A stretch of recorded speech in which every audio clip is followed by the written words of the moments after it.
do café. Não se preocupem, nós teremos o happy hour depois aí, tem até 10 horas da noite para a gente conversar, se conectar e realmente deixar fluir tudo isso que está sendo criado aqui. Então agora a gente está chegando já na última parte de todo o evento. E essa foi uma questão que a gente foi super solicitada por muitas pessoas do grupo, que a gente fala muito do ecossistema brasileiro e como é que funcionam os ecossistemas fora do Brasil, como é que a gente se conecta aos ecossistemas e não só como é que a gente se conecta a startups fora do Brasil, mas como a gente se conecta ao ecossistema de inovação fora do Brasil. Né? Como é que a gente consegue trazer inovação de fora para dentro? É possível, não é possível? Qual é o custo disso? A gente consegue contratar uma empresa de fora para prestar serviço diretamente para a gente aqui, sem ter que ter essa questão de viagem ou não? Então, a gente tem uma série de dúvidas, né? A gente tem mais pontos de interrogação na cabeça do que respostas, e a gente vai tentar discutir um pouco aqui e chegar junto nessas respostas. Então, eu queria chamar ao palco aqui a Marina Miranda, que é uma parceira já de bastante tempo, né? A Marina, para quem é do ecossistema já conhece bastante as antigas conferências de crowdsourcing, né? Você quer mais crowdsourcing do que o que está acontecendo nesse grupo aqui. E agora está com o Rethink Business, né? Que é super interessante também. E ela vai mediar compartilhar com a gente um pouco da experiência com a China e vai mediar toda essa parte da tarde. Então, agora é com você. Obrigada, Lê. Obrigada a todos, né? O grupo pela organização do evento, né? Que foi totalmente colaborativo.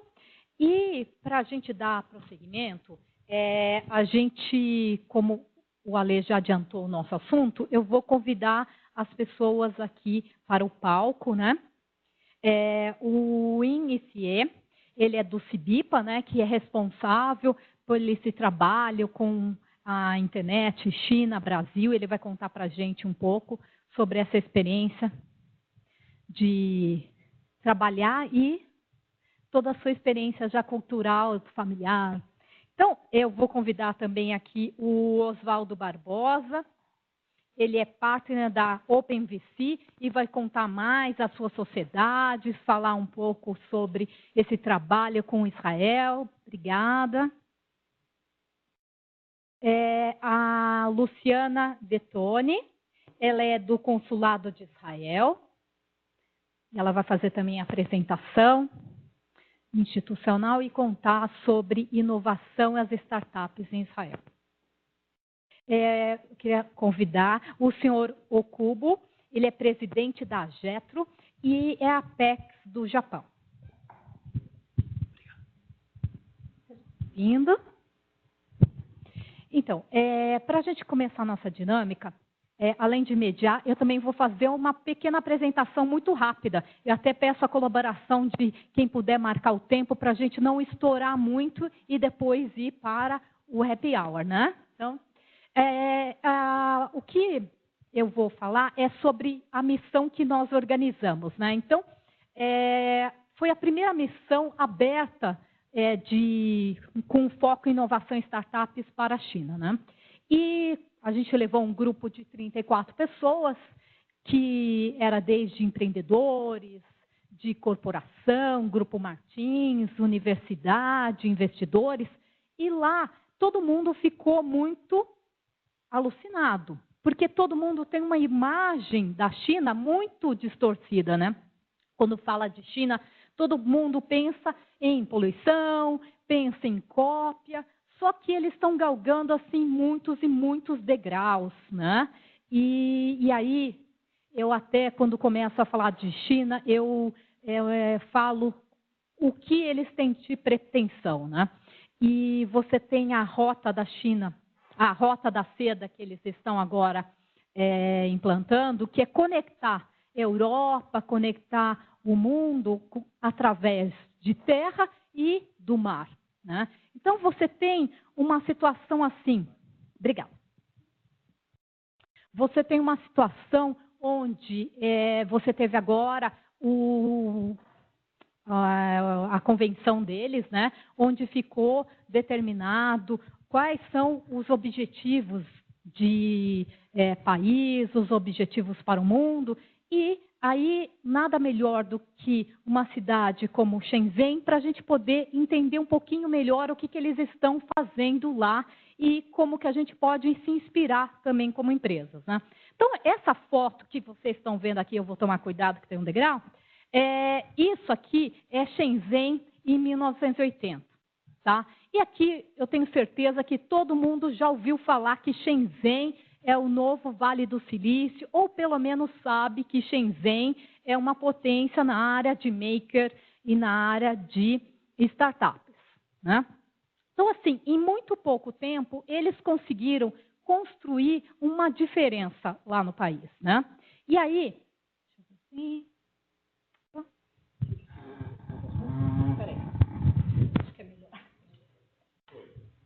Peraí.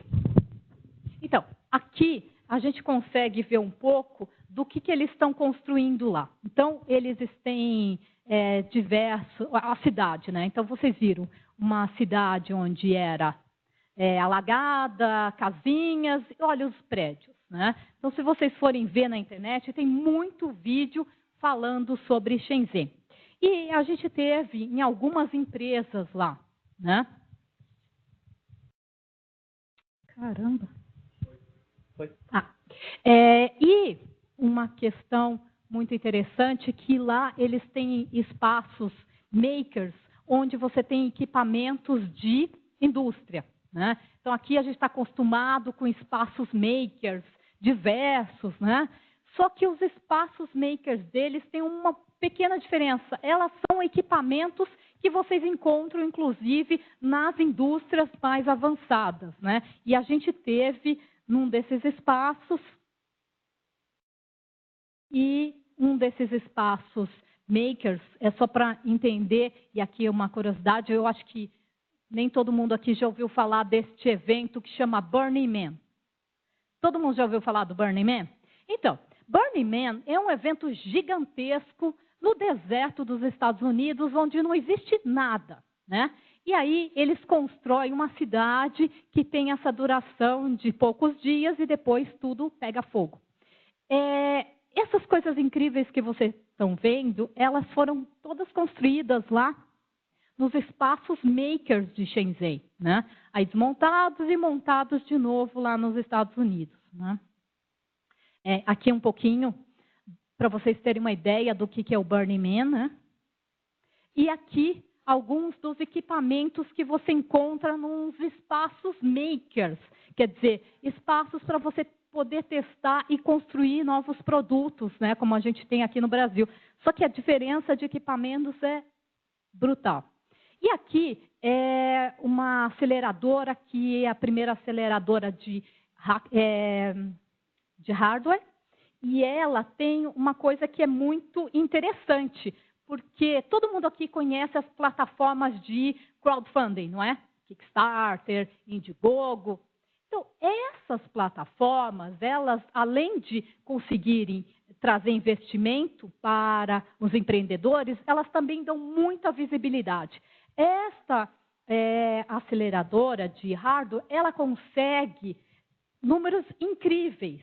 Então, ela consegue, assim, investimentos nas 100 maiores campanhas do mundo, sendo que 90% com $100 mil e 10% acima de $1 milhão. Quem já conhece um pouco de crowdfunding sabe que não é tão simples até conseguir R$5 mil, quanto mais conseguir $100 mil, né? Então, eles falam assim, ou foram muito sortudos os projetos que saíram aqui desse espaço, né? O Hacks, ou nós entendemos muito bem como fazer as coisas, ou as duas coisas. Então, o que acontece? Eles estão criando uma maneira eficaz de fazer as coisas e também uma marca muito forte no mundo, né?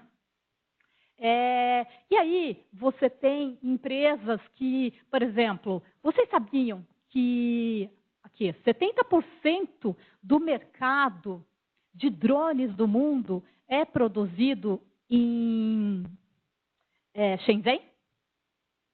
70%.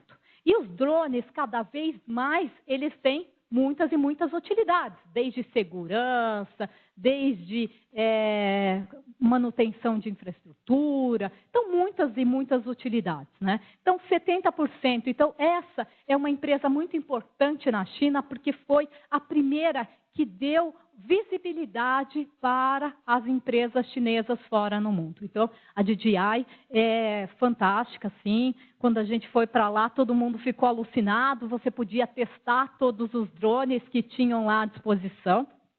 E realmente vale muito a pena. Então, assim, aí, para eu poder encerrar a minha apresentação, eu vou trazer mais um outro dado que me deixou muito espantada. Macau. Então, a Macau é Las Vegas, né?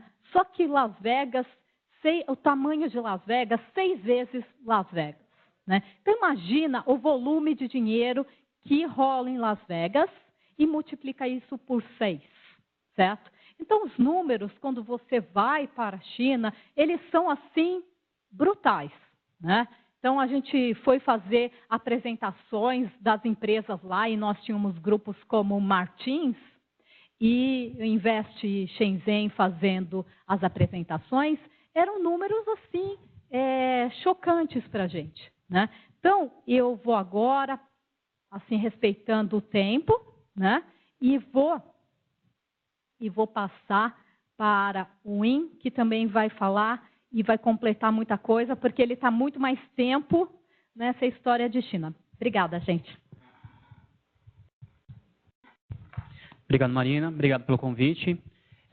Não vou fazer a apresentação, porque eu vi que várias coisas que a Marina falou, e acabar repetindo um pouquinho, então vou improvisar aqui. Marina, espero que não seja 6 vezes os prejuízos que a gente tem lá quando vai jogar em Macau, né? Por favor, 6 vezes o cara vai jogar. Brincadeiras à parte, então vocês conseguem perceber assim, o potencial e toda a disponibilidade e acho que assim, a capacidade possível do que existe hoje na China. Acho que a Marina fez uma introdução bem interessante, a gente sempre tem clichês, a gente sempre tem uma visão antiga do que é a China, e eu venho falando muito já há algum tempo, China digital, China inovação, China outros aspectos. Eu sou descendente chinês, nasci aqui no Brasil, sempre trabalhei no mercado de tecnologia. Até encontrei aqui o Oswaldo já, de repente a gente começou lá atrás, mais ou menos, né? Em 99, fiz parte da startup do Submarino. Desde então venho trabalhando em internet, e-commerce. Mais recentemente fui fundador de uma empresa chamada Baby.com.br, quando a gente trouxe capital de risco, cerca de 30 milhões de dólares. Acho que uma das primeiras empresas nessa fase atual do que a gente está vivendo, de startups, 2010. A gente trouxe vários fundos americanos. Depois eu montei outra empresa e em 2014, acho que foi um momento importante para a minha carreira, quando eu fui executivo da Xiaomi, aquela empresa chinesa, que todo mundo conhece como a Apple da China, na entrada no Brasil. Talvez muitos de vocês já saibam, ela não ficou, a gente ficou pouco mais de 1 ano, muito mais, talvez por dificuldade da própria Xiaomi lá do que por problema no Brasil. E aí é interessante, vou pegar essa empresa para contextualizar um pouquinho e falar do que vem sendo a minha experiência. Todo mundo, aliás, quem é do mercado de tecnologia, quando a empresa entrou, já sabia da qualidade, já sabia da questão de preço, e poucos conhecem do modelo de negócio. E aí essa questão importante que eu falo muito, a China não necessariamente inova muito em tecnologia. Ela até tem muito investimento em base, números de patentes requeridas estão num nível alto, dependendo do tipo de referência que você tem, é tão alto quanto os Estados Unidos. Em papers científicos relacionados à inteligência artificial, tem mais papers publicados do que o próprio Estados Unidos. Mas a gente olha muito e o que está na prática agora, e é o que é a fundação dessas grandes empresas de internet, é a questão do modelo de negócio. Então, elas são grandes plataformas de negócio que entram com algum serviço e depois vão, através do conhecimento angariado de comportamento, de dados, entrando com outros produtos. Então, a gente conhece, por exemplo, a Xiaomi como uma fabricante de celulares, mas ela tem um portfólio de mais de 1000 produtos. Por exemplo, TV, roteador, produtos de saúde, produtos ligados a crianças também, e até o Segway. E a própria Segway foi adquirida por uma empresa da Xiaomi. Isso em função da questão de ter todo o portfólio de produtos. Ela é a primeira marca de produto de consumo que surgiu na era pós-internet. Se a gente pega os grandes players, Samsung e Apple, principalmente, são os grandes players de celulares, eles nasceram antes da internet. Então, essa empresa ela nasceu não só com os produtos, já com o modelo de negócio e principalmente com o mindset. E é isso que eu quero trazer um pouquinho para vocês, muito dessa questão. Ela já tem uma cultura, ela tem uma cultura de desenvolvimento, cultura ágil. Na China, talvez eles não chamem assim, de velocidade de gestão, inclusive, também muito voltado a isso. Tem um indicador bem interessante, saiu esse ano, da BCG, que é o eGDP. Então, é o GDP, o PIB eletrônico. Então, tem alguns países indicados lá no ranking. A China é o segundo país em percentual onde a internet penetra na economia como um todo. São quase 10% da economia chinesa, que é o segundo maior PIB do mundo, relacionado diretamente à internet. O primeiro é a Coreia do Sul, que a gente já vem acompanhando isso há alguns anos, em função da própria Samsung também. E os Estados Unidos, se não me engano, é o quarto ou quinto lugar, com cerca de 5% ou 6%. Isso, se a gente pensar claramente no que representa a nossa economia, é a transformação digital. Assim, se a gente pegar a analogia, então, de certo modo, a Coreia e a China são mais benchmarks de transformação digital do que os Estados Unidos.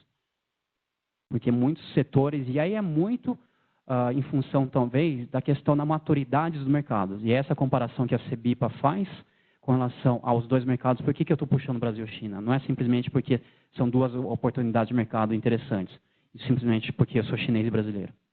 Isso é fácil, né? Mas a questão da maturidade.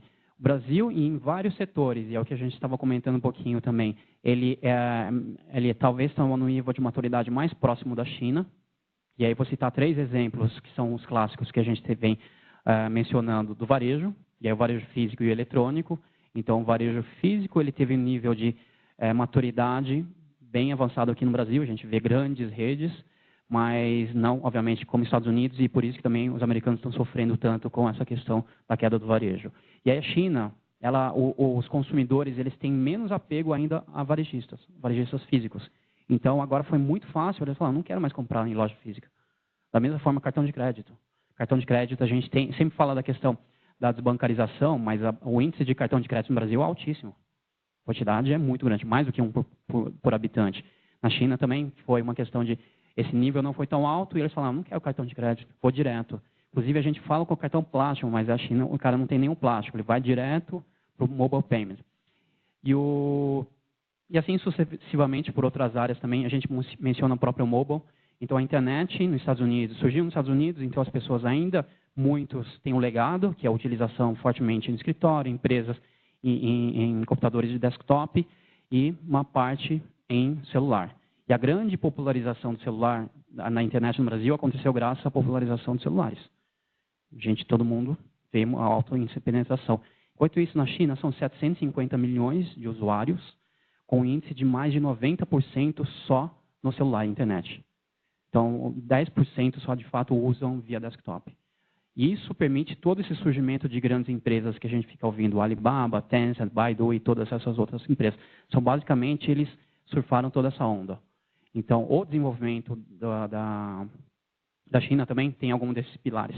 É interessante a menção da Marina a Shenzhen, é a cultura maker, assim, a cultura maker, tudo tem um estilo chinês, né? Os caras adoram isso. Então, eles têm um negócio chamado Shanzai, que é o maker que surgiu muito, vamos chamar assim, do grassroots, das pessoas fazendo de fato. Isso é um pouco talvez diferente da gente de um maker um pouco mais qualificado. Lá, de fato, o cara é do chão de fábrica, da fábrica mesmo. Então, são pequenas fábricas, vão adotando os produtos, eles começaram a ser os terceirizados nas fabricações.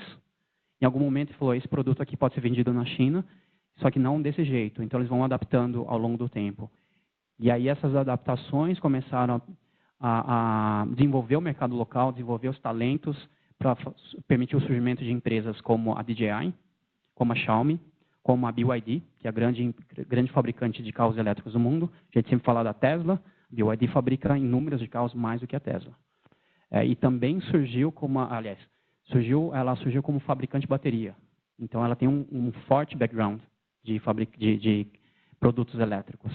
Então, todos esses indícios apontam a China como uma grande oportunidade, um grande mercado. E o trabalho da CEBIPA é fazer essa ponte. Eu venho desse mercado de tecnologia, então consigo fazer uma leitura melhor. E a gente vem, nos últimos anos, fazendo um trabalho um pouco informal, até que no ano passado eu cheguei com a Baidu, que a gente também estava fazendo muita ponte informalmente, falando, vamos organizar esse trabalho. Porque o risco que podia acontecer, muitos chineses começam a vir para cá, não conseguem fazer o trabalho adequadamente, e tem problema, e fala, poxa, o Brasil é ruim. E o contrário também. Eles vêm aqui, não dão certo, e o Brasil fala, os chineses estão fazendo coisas erradas aqui. Então, a CEBIPA nasce muito disso para ajudar tanto empresas brasileiras a fazer parcerias, a captar dinheiro na China, e agora esse é um assunto que eu vou entrar um pouquinho mais também, quanto fazer parcerias e, eventualmente, empresas chinesas que queiram entrar aqui no Brasil. Mas nosso papel é muito mais focado no Brasil. A gente está pró-empreendedores, pró-startup, pró-mercado brasileiro. Muito nessa visão de você quer concorrer com o chinês, você quer fazer uma parceria, ok, uma decisão estratégica de cada um. Mas pelo menos que você saiba qual que é a decisão a partir de informações, a partir de dados. O que aconteceu? No Sudeste Asiático, nos últimos 4 anos, principalmente o mercado de tecnologia, que é o nosso, ele foi praticamente invadido pelas empresas chinesas. Você tem os grandes players, as grandes tech companies, o Alibaba, Tencent, sempre esses caras, BAT, que é a sigla dele, do Alibaba e Tencent, eles já dominam mais de 70% do mercado chinês. Isso sobra pouco espaço para as empresas médias. Só que empresas médias lá são empresas com 100 milhões de usuários, 500 milhões de usuários, capital aberto na bolsa. Então, o cara precisa ter saída. Então, naturalmente, eles são empurrados para ir para outros mercados. E aí, o primeiro deles é o Sudeste Asiático. Então, vão para uma Tailândia, para uma Malásia, começa a dominar, depois começa a ir para a Índia, e aí o caminho natural é o Brasil. Então, a gente vem fazendo esse trabalho, e esse é o mesmo roteiro que vem sendo feito pelo capital chinês, principalmente em tecnologia. Os outros já estão presentes. Então, esse ano, mais de 50% dos M&As aqui no Brasil foram feitos com o capital chinês, principalmente por causa dos grandes projetos de infraestrutura. Assim como eu comentei, quase 10% da economia chinesa é internet, vai acontecer isso aqui no Brasil com relação ao capital. Eles vão entrar de alguma forma. Por isso que a gente está estruturando e a CEBIPA está à disposição de todo mundo para fazer essa ponte, fazer parcerias, concorrer com os caras, não importa, mas com uma tomada de decisão consciente. Ok? Estou à disposição. Acho que depois a gente vai ter mais espaço para perguntas. Bom, obrigado. Obrigada, In. Agora a gente vai ter uma apresentação que a gente vai conhecer um pouco sobre o mercado de Israel e as startups. O Oswaldo Barbosa, que é o partner da OpenVC, vai falar. Bom, obrigado, gente. O motivo que eu estou aqui falando, fui convidado pelo Alexandre para falar sobre Israel, é que depois de 22 anos de Microsoft, depois da Microsoft, fiquei 5 anos como presidente do LinkedIn na América Latina. Eu e sócios estamos montando um fundo de Venture Capital inspirado em Israel e com uma grande parceria com Israel. E o Alexandre conheceu a nossa história e me convidou aqui para falar um pouquinho de Israel. Mas eu não sou autoridade para falar de Israel, então eu pedi ajuda da Luciana, que é do Israel Trade and Investor, é um órgão do governo de Israel aqui em São Paulo, aqui no Brasil, né, que vai falar um pouquinho de Israel e dos programas que ela tem feito para ajudar aqui essa conexão com Israel, que foi numa dessas conexões que surgiu a inspiração do nosso fundo, né? A gente viajou para Israel e ficamos muito bem impressionados com o que a gente viu lá, o que motivou todas depois as conversas, que eu vou contar a história depois do fundo, logo depois que ela contar a história de Israel. Então, passo aqui para a Luciana. Obrigada, Oswaldo, pelo convite, Alexandre. Aqui, ó, isso. Eu queria falar um pouquinho, na verdade, sobre o mindset de investimentos de Israel, do ecossistema de inovação de Israel, que eu acho que é muito interessante para esse assunto Open Innovation, né? E o Oswaldo aqui é um caso típico dessa conversa Brasil e Israel, que deu muito certo e que a gente fica muito feliz, né, em ver e estar com essa parceria tão bacana. Quando a gente fala de Israel, a gente já sabe que é um país muito jovem. É um país de 69 anos, um país muito pequeno, 8 milhões de habitantes. Grande São Paulo tem mais carros do que Israel tem habitantes, né? É um país que está crescendo muito, o PIB continua crescendo. O último índice é de 3,7 mil per capita. Muito bonito, recomendo todos aí. E bem agitado, né? Tem várias notícias mundiais sobre Israel. Tem muito pouco recursos naturais, não tem água, não tem minério, mas o que Israel realmente tem é capital humano, né? Isso faz toda a diferença lá. Eles são ranqueados como número 1 em capacidade de inovação, número 1 em densidade de startups per capita, número 1 em gastos totais com PID, percentual ao PIB, e segundo em empresas estrangeiras listadas na Nasdaq. Então, primeiro Estados Unidos, segundo China, terceiro Israel, né, como segundo país estrangeiro. É uma cultura realmente empreendedora, um mindset empreendedor. E o pilar que sustenta toda essa inovação é realmente o governo, a academia, né, as instituições de ensino, e aqui o adicional do Exército, e o setor privado com a comunidade de venture capital e tudo mais. Todo esse ecossistema ele se conversa muito, tem ações em conjunto, o governo que investe diretamente nas empresas, e isso volta para a academia que tem projetos para quem já saiu da universidade, ainda tem projetos junto com a universidade, e pessoas que desempenhavam certas atividades no Exército, que isso eles levam para a vida deles, levam para a vida de business deles, né? Então, isso é o que sustenta o ecossistema lá. Bem parecido com o que o pessoal do MIT falou também, né? Com a adição do Exército.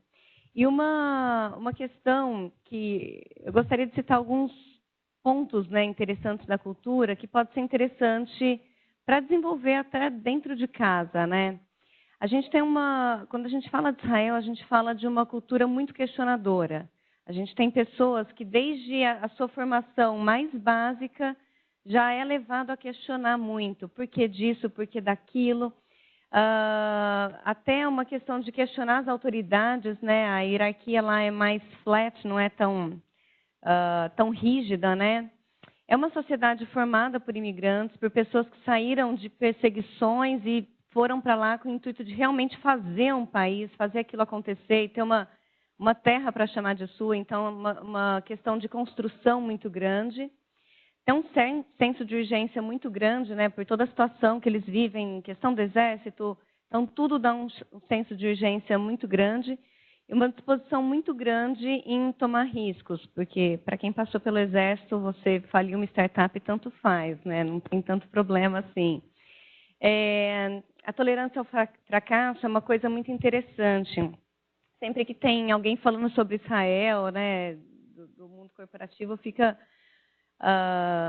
admirado de ver, né, que uma pessoa que teve 4 ou 5 falhas e fala abertamente, não, eu fali 4 empresas, estou na 5ª, essa teve sucesso, e é uma coisa muito comum, né? Eles têm um senso global muito grande, então a empresa, ela é uma startup, mas ela já nasce pensando no mundo. Aqui a gente tem um país enorme, então as empresas às vezes são gigantescas e ainda pensam só no Brasil, né? Mas eles também têm toda uma questão histórica, eles têm países em volta que não são tão amigos, eles precisam pensar no mundo e o mercado em si é um mercado muito pequeno. Então nenhuma startup faz solução para ser usada só em Israel. São soluções para serem usadas no mundo. E tem pouquíssima hierarquia, né, como eu já tinha falado. Uma coisa interessante, só que eu já ia pular, é a questão do chutzpah. Chutzpah é uma palavra em Yiddish e ela mostra muito da característica do israelense, né, aquele agressivo, não aceita não como resposta. Eu quero fazer, vou tentar fazer, minha tecnologia é boa, eu vou tentar até o fim, né? E isso também ajuda muito essa cultura de inovação no país. São 1.000 startups por ano, o que significa que a cada 8 horas tem uma inovação nascendo. Israel também é um celeiro para muitas empresas e corporações que querem fazer P&D no país.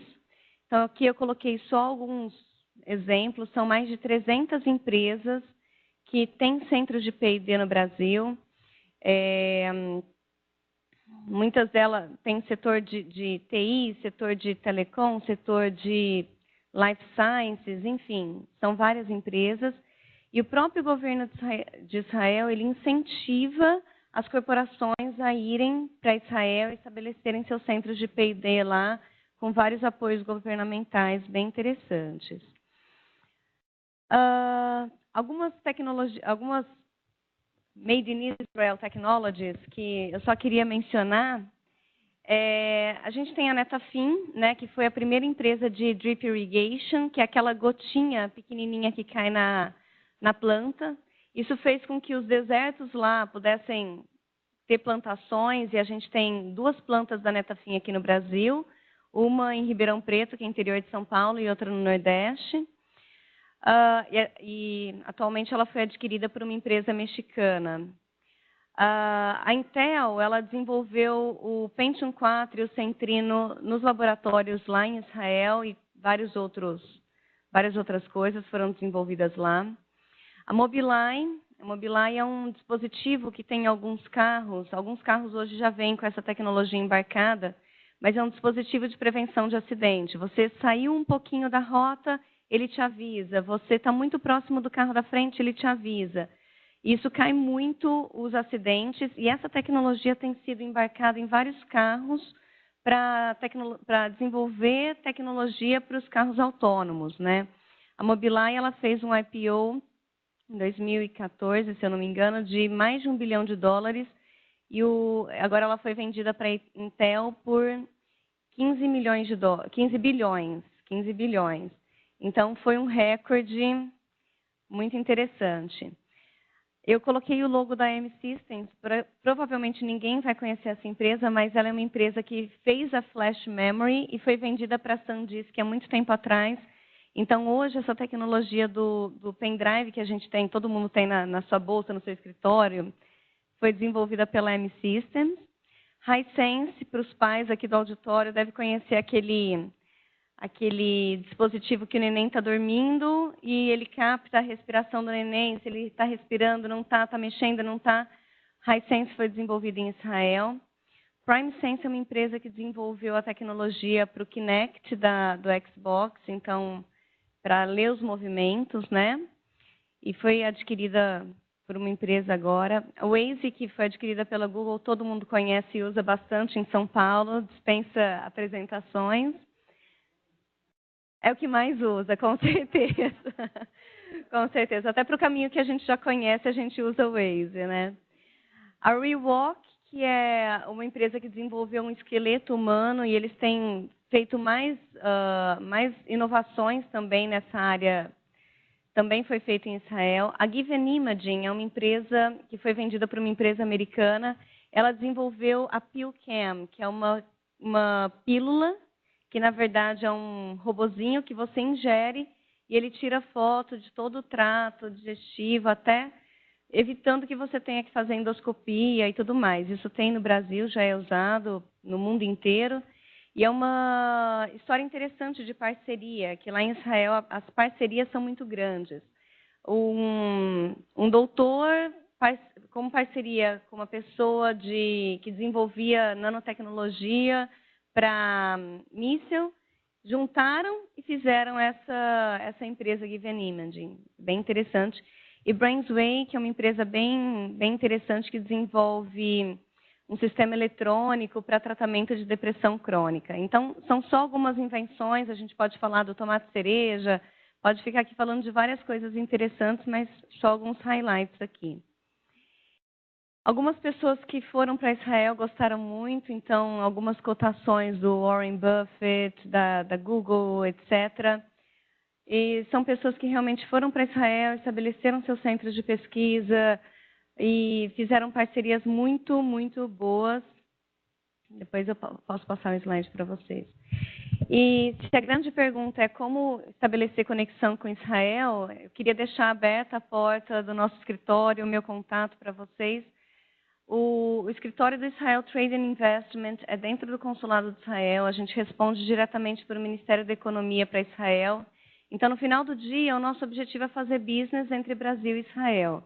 É aproximar empresas que querem fazer joint venture, querem fazer parcerias, querem trazer tecnologia, querem, né, como o Oswaldo fez uma super parceria, né, essa é a nossa missão.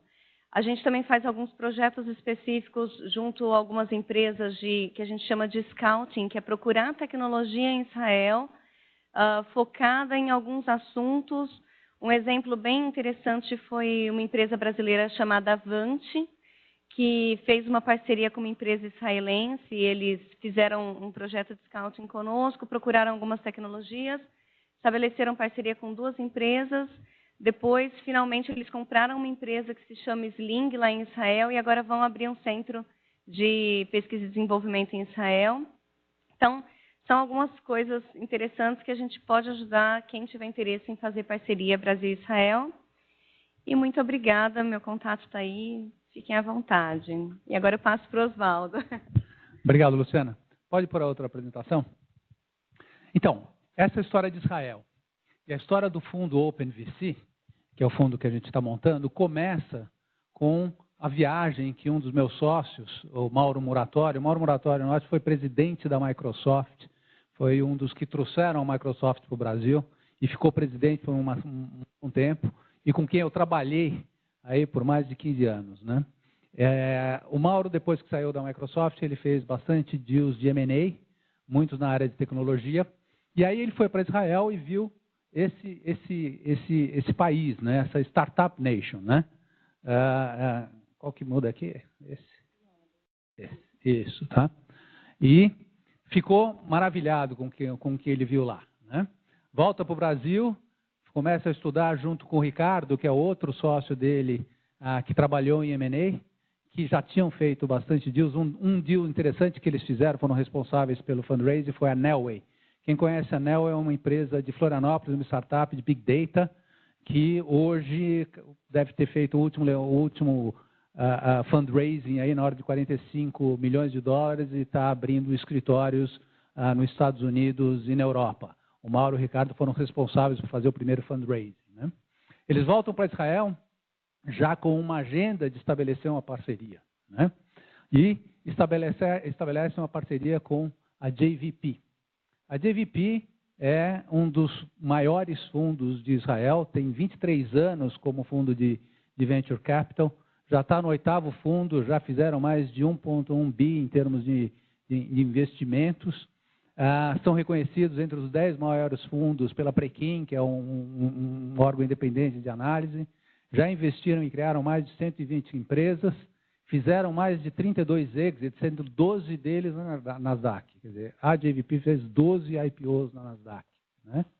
E já retornaram mais de 1,3 bi. Ou seja, um dos melhores e maiores fundos de Israel. Quando o Mauro chega lá, a JVP estava querendo vir para a América Latina. Ela queria abrir uma operação internacional, estava à procura de sócios locais. E aí teve uma sinergia de visão muito grande.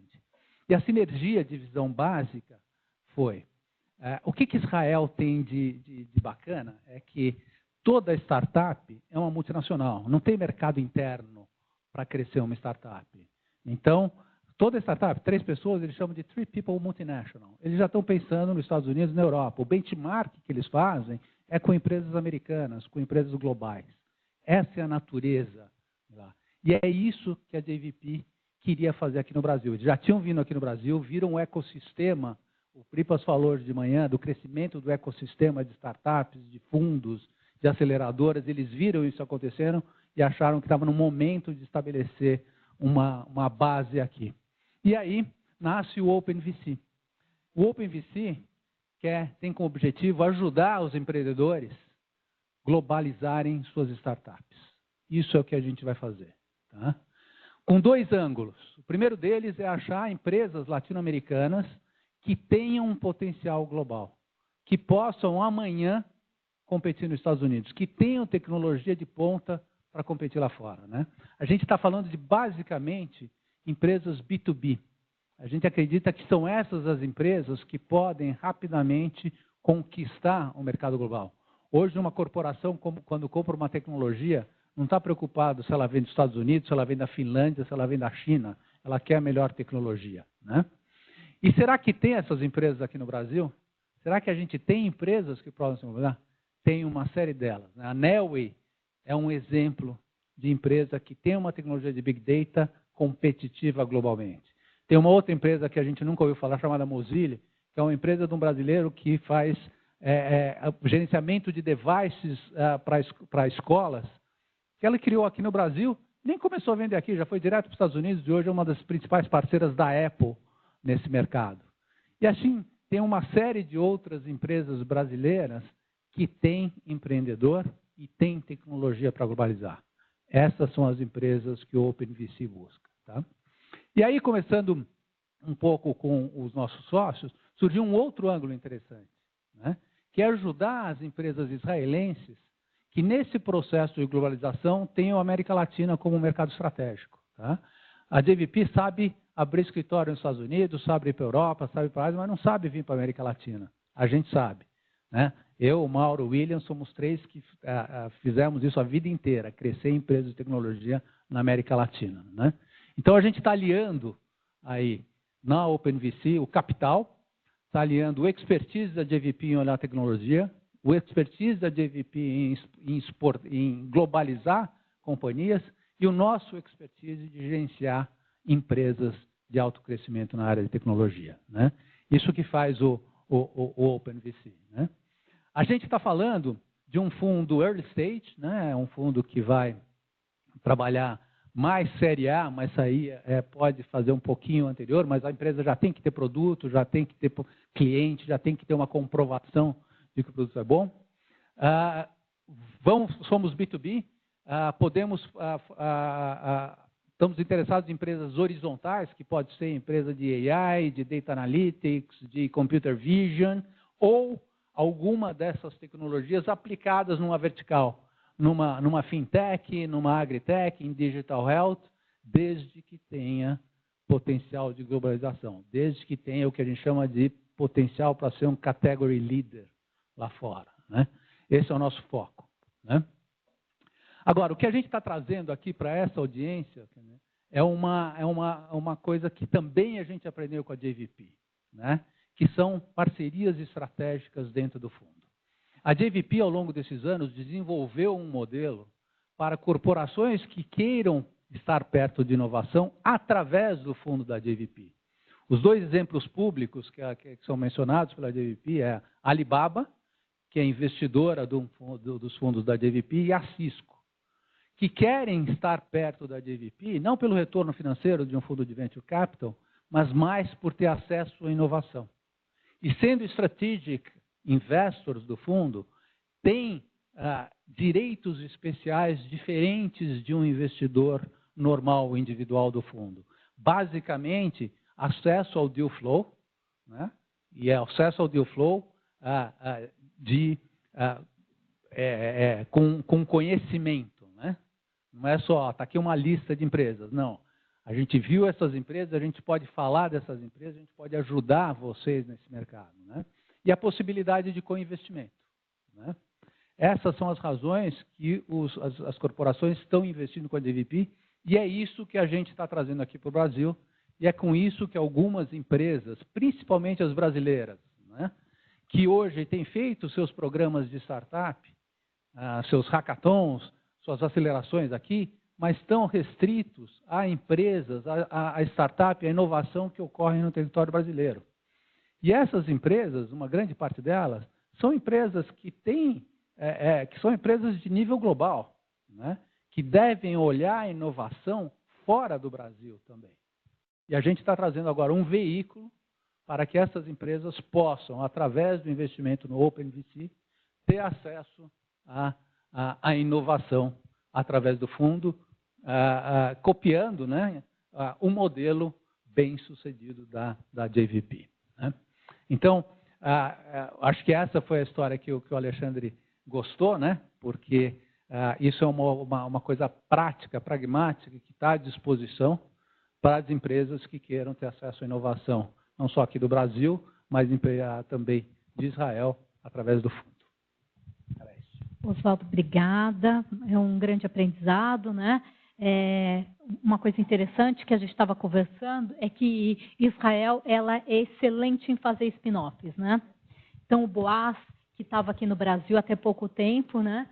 Ele estava contando que realmente as empresas em Israel, elas focam nisso. Quer dizer, terem spin-offs que elas vendem por milhões, bilhões, e que isso é um business e eles já começam suas empresas pensando nisso, né?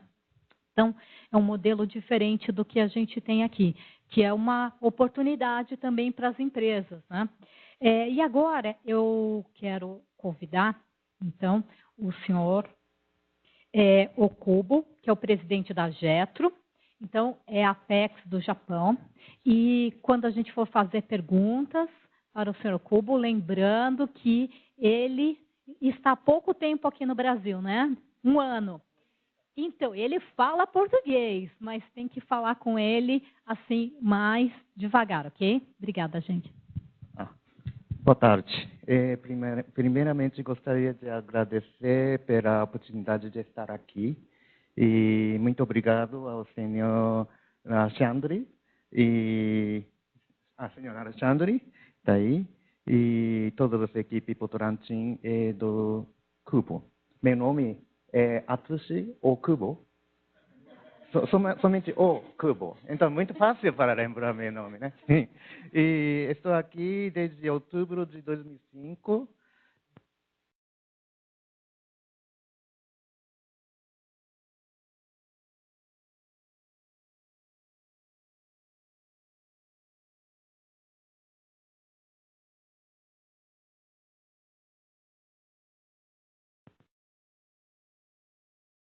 Okay.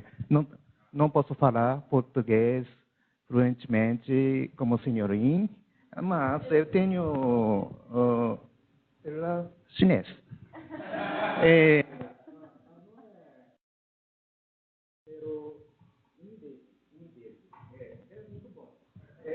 Porque lá no Japão eu comprei por Alibaba e custava 600 reais. Eu vejo claro como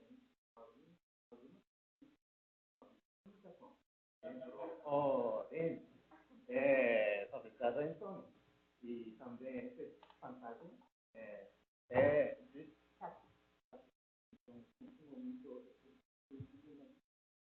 então, eu vou fazer uma breve introdução sobre nosso instituto, porque é muito importante para vocês como startup, a empresa brasileira, nós podemos contribuir muito.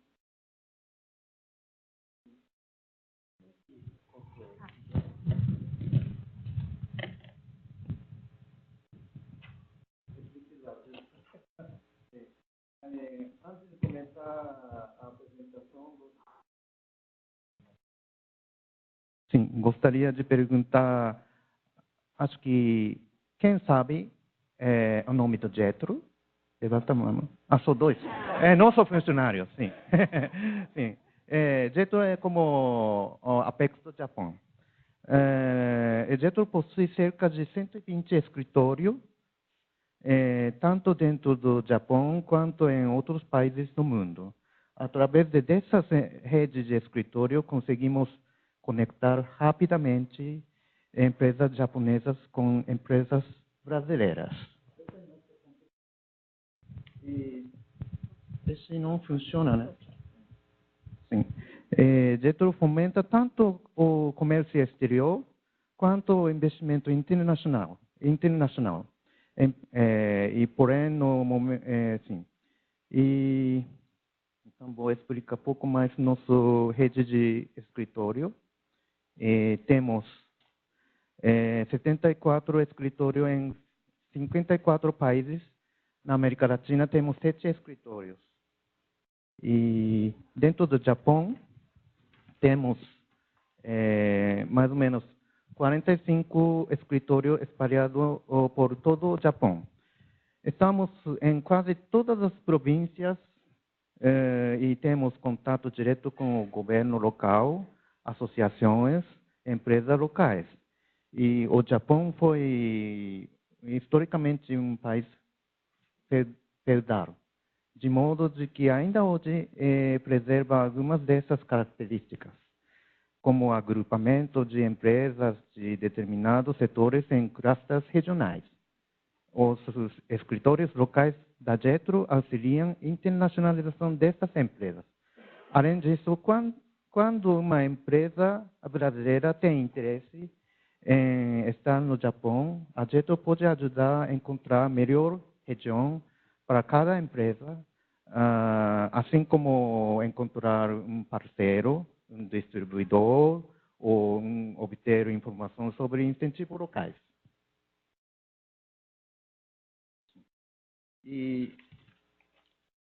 As 4 principais atividades da JETRO são promoção de investimento no Japão, promoção da explotação de produtos japoneses, especialmente agropecuários, suporte à internacionalização de pequenas e médias empresas e auxílio à empresa japonesa e formação de políticas comerciais através de realização de pesquisas. Agora, vou falar sobre inovação em Japão. Não sou especialista de inovação do Japão, mas nosso assistente pesquisa muito para buscar informações. Sim. E primeiro, Japão é 14º colocado mundial em inovação. Junto com Coreia do Sul, Índia, Hong Kong, está entre outros países que mais contribuem para a inovação no mundo. E esses são por categoria, né? Quando você olha no Japão, o Global Innovation Index de 2017, Japão está bem posicionado em todas as categorias. Este é de acordo com o Global Innovation Index de 2017, no ranking das clusters no Japão está em primeiro lugar. Este é Tóquio e Yokohama, à frente de Vale do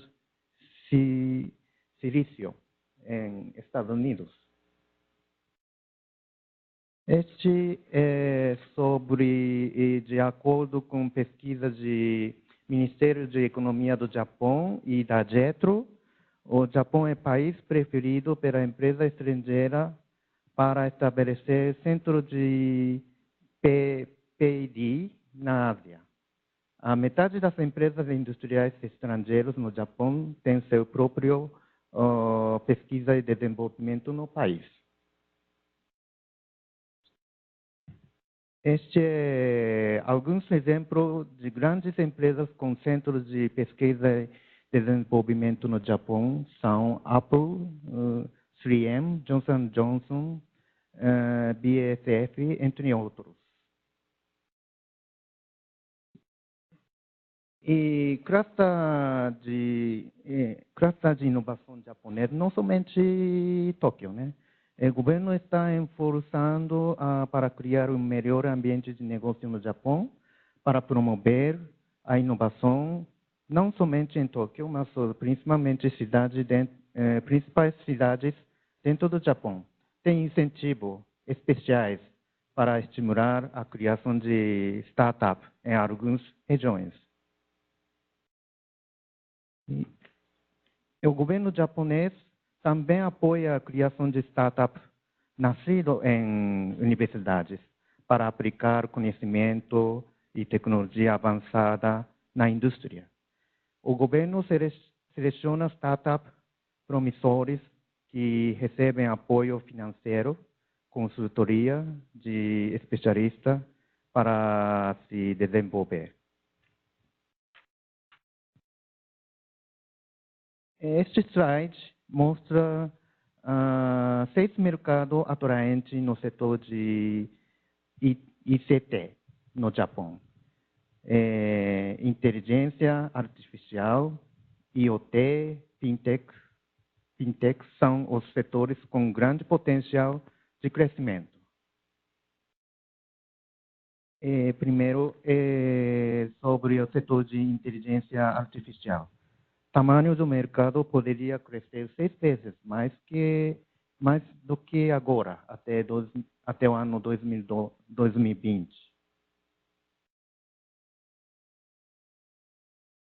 E o gráfico da esquerda mostra a tendência do mercado global.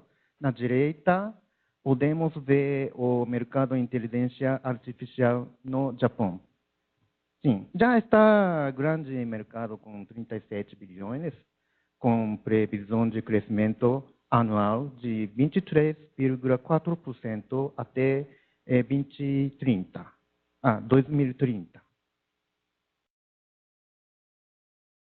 Atualmente, o setor que mais utiliza inteligência artificial é o de varejo. Mas, com o tempo, a tendência é que outros setores adotam essa tecnologia, gerando oportunidade para demais indústrias. Na manufatura, por exemplo, vai crescer de 3% para 14% o share de uso de inteligência artificial até 2030. Próximo ano fiscal, o Ministério da Economia vai lançar como Connected Industry, como indústria 4, como versão japonesa de indústria 4.0.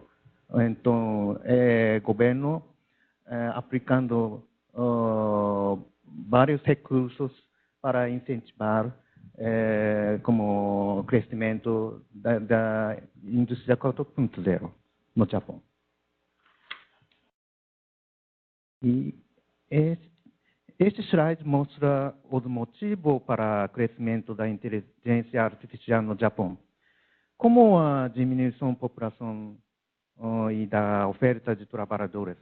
A população no Japão não está crescendo, está diminuindo, né? E quando o ano 2000, por exemplo, a população japonesa fica metade. Então, não tem muitos trabalhadores. Então, temos que contar com inteligência artificial. E também aumento de complexidade de atividade industrial, aumento de complexidade de setor de serviço, que vai utilizar mais dados dos consumidores para prever comportamento de compra. E agora sobre o mercado de internet de coisas, IoT, com crescimento de 4 vezes até o ano 2019.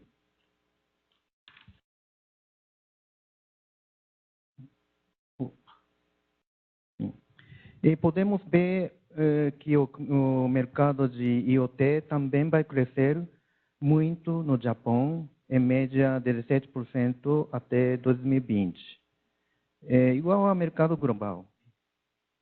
É ritmo, né? Sim. Também haverá diversificação dos mercados que utilizam IoT, vai aumentar mais no setor de logística, segurança, etc.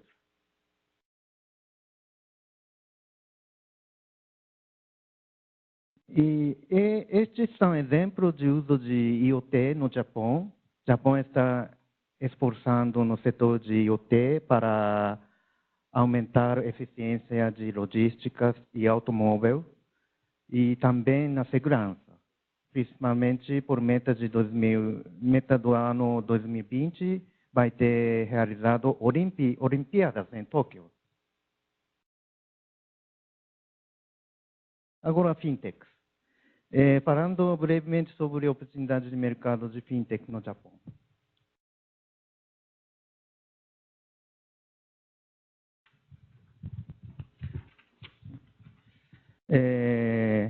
mercado financeiro no Japão é grande, apesar de ser segundo o mercado financeiro mundial.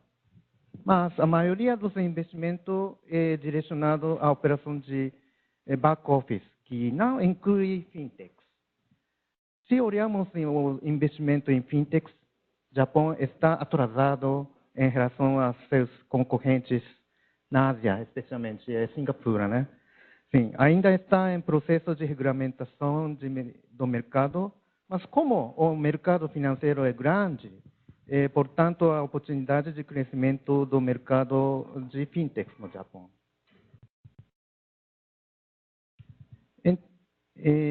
Estes são alguns exemplos de áreas de serem explorados em fintechs no Japão, tendo em mente as Olimpíadas em 2020, que vai demandar mais cashless payment e cyber security.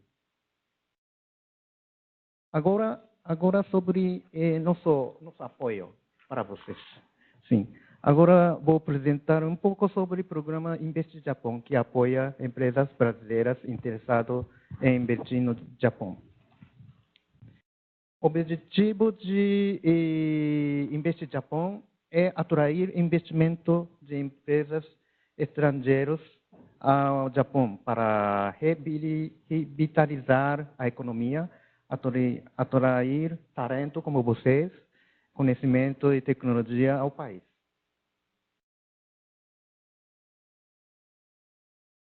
E para empresas que se cadastram no programa, oferecemos muitos serviços de apoio, como pesquisa de mercado, consultas sobre ambiente, regulatórios, incentivos. Podem utilizar nossos 6 escritórios por até 50 dias gratuitamente, para ter contato direto com o ambiente de negócio japonês e criar networking com outros clientes de Jetro. E esse é sobre tema de inovação. Jetro convidou 29 empresas de diversos países, incluindo Índia, Israel, França, Portugal, para a CEATEC, uma feira de inovação, sim, realizada no Japão, outubro de 2017.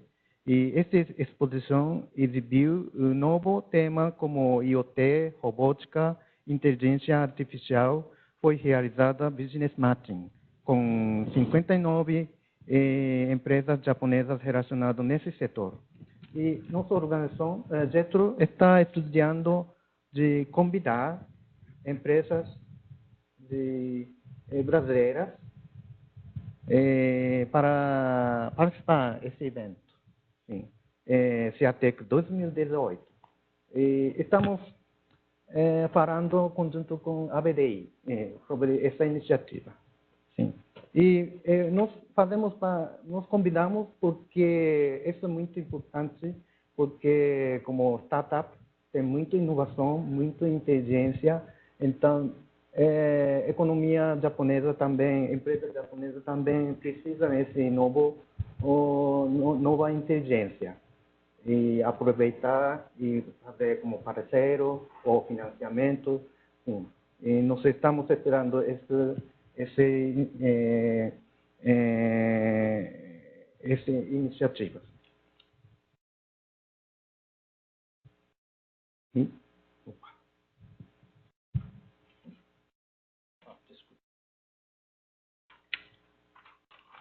Vou terminar logo. Com resultado, desde 2003, recebemos mais de 15 mil consultas de empresas estrangeiras. Cada ano, mais de 100 novas empresas estrangeiras iniciam negócio no Japão com apoio da Jetro. E esses são alguns exemplos de casos de sucesso de empresas de TI que se instalam no mercado japonês com nossa ajuda. E queremos ter nessa lista empresa brasileira também.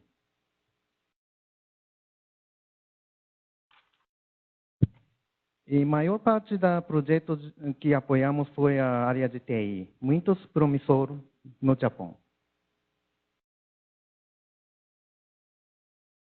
E agora podemos pensar em oportunidades de negócio para empresas brasileiras no Japão. Primeiro, temos que saber quais são as necessidades de mercado japonês e tentar descobrir como podemos oferecer solução para essas necessidades. Por exemplo, 25% de população japonesa é idosa. Como é, né? Sim.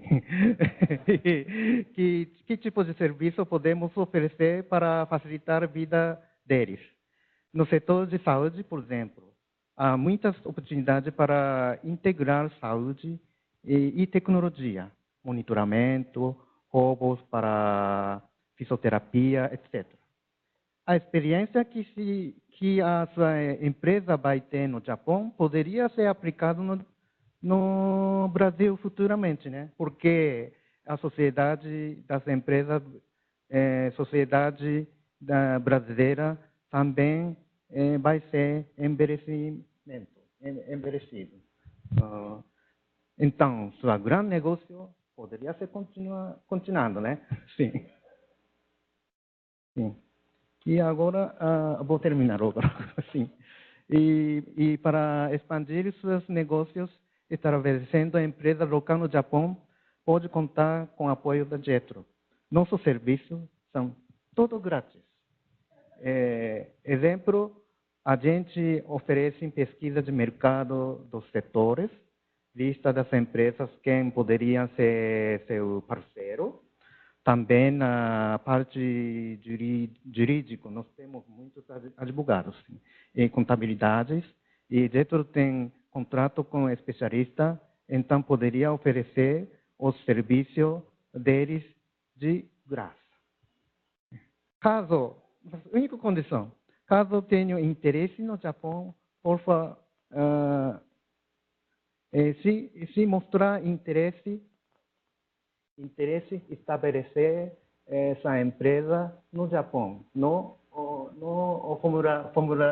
formulário de nosso serviço, né? Sim, essa é a única condição. Sim. Depois não sei. Por favor, se inscrevam para nosso programa. E também vocês estão muito bem-vindos ao nosso escritório em São Paulo.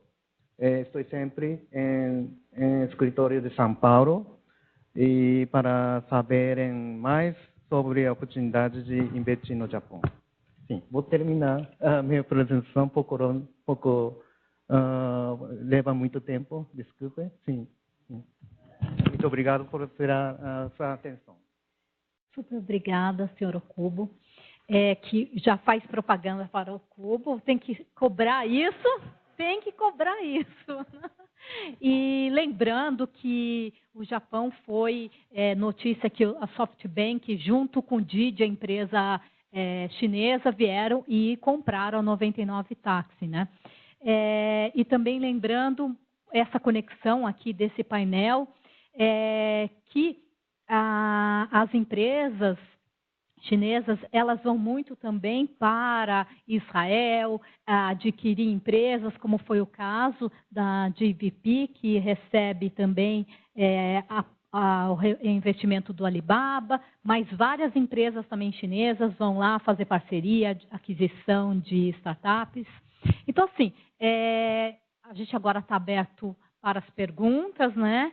E agradecer a todos aqui que também, né, contribuíram com conhecimento aqui. Aqui.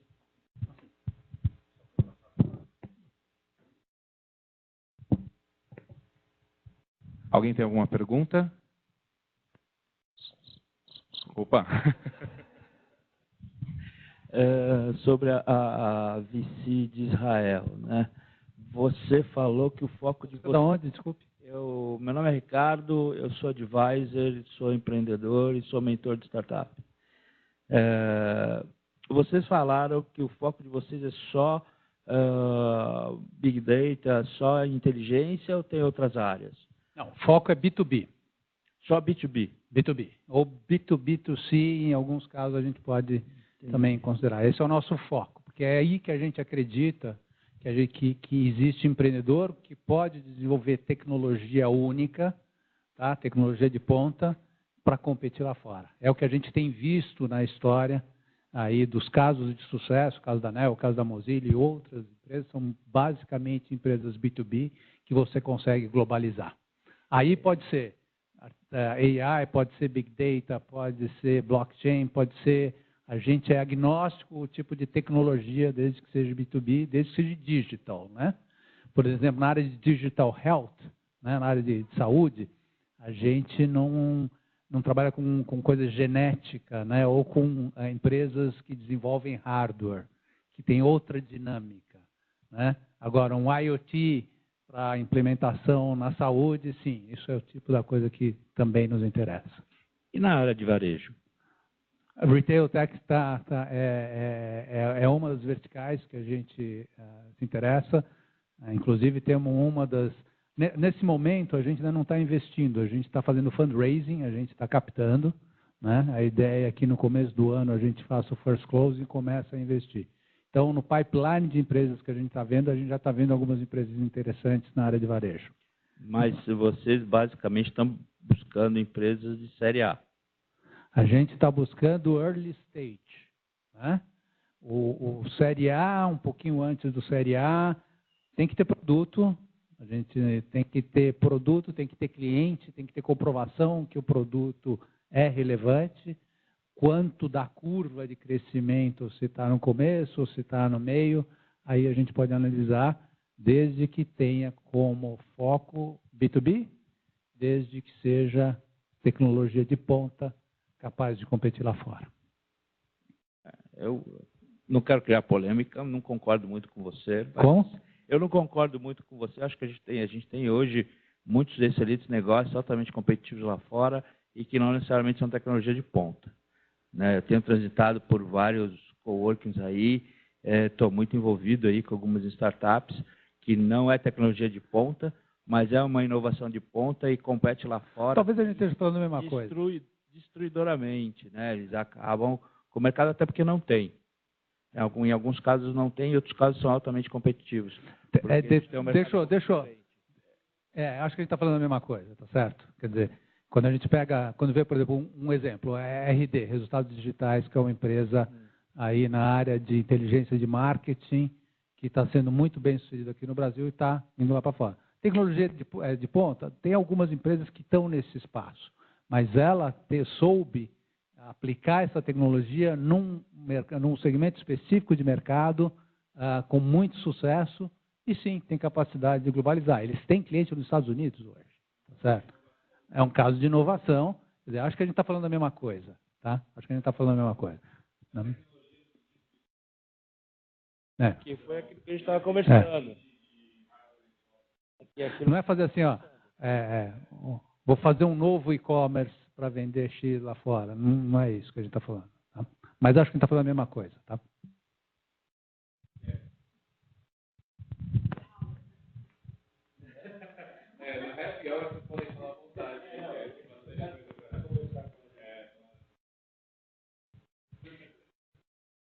Essa dinâmica, né, de aproximação dos países, integração dos ecossistemas é muito importante.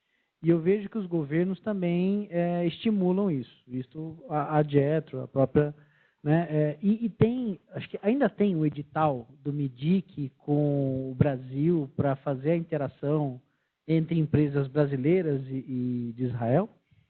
Tem. Na verdade, a apresentação era curta, então não deu para colocar todas as colaborações. Tem um edital que é um edital entre Brasil e Israel, o Ministério do Desenvolvimento aqui no Brasil. Ele tem uma parte e tem uma parte com o Innovation Authority de Israel. Como que funciona isso? A empresa brasileira e a israelense querem fazer um projeto de P&D para algo inovador juntos.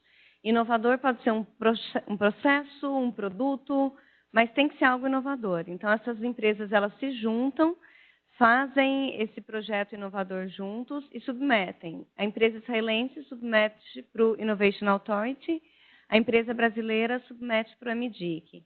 Quando eles são aprovados, eles vão para a fase de pedir aprovação para financiamento. A novidade agora desse edital novo é que não é só a BNDES, mas tem outras entidades que podem fazer o financiamento e algumas do lado brasileiro a fundo perdido, porque Israel já era fundo perdido, né? E aí, depois que esse projeto foi aprovado o financiamento, as duas recebem esse dinheiro para fazer o projeto em conjunto. Tá? Então, isso está aberto, acho que até 12 de dezembro a inscrição. E tem um projeto também, está bem em cima, né? É um mês para correr. Mas tem um outro projeto também muito interessante, porque muitas empresas israelenses querem entrar no mercado brasileiro e não tem como entrar porque o produto não tem as características do Brasil.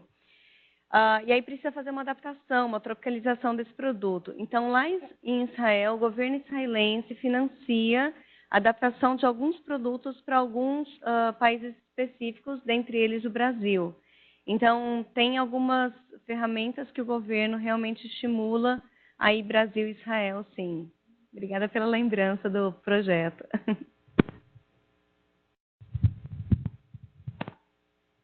Bom, eu tenho uma pergunta. Posso fazer uma pergunta?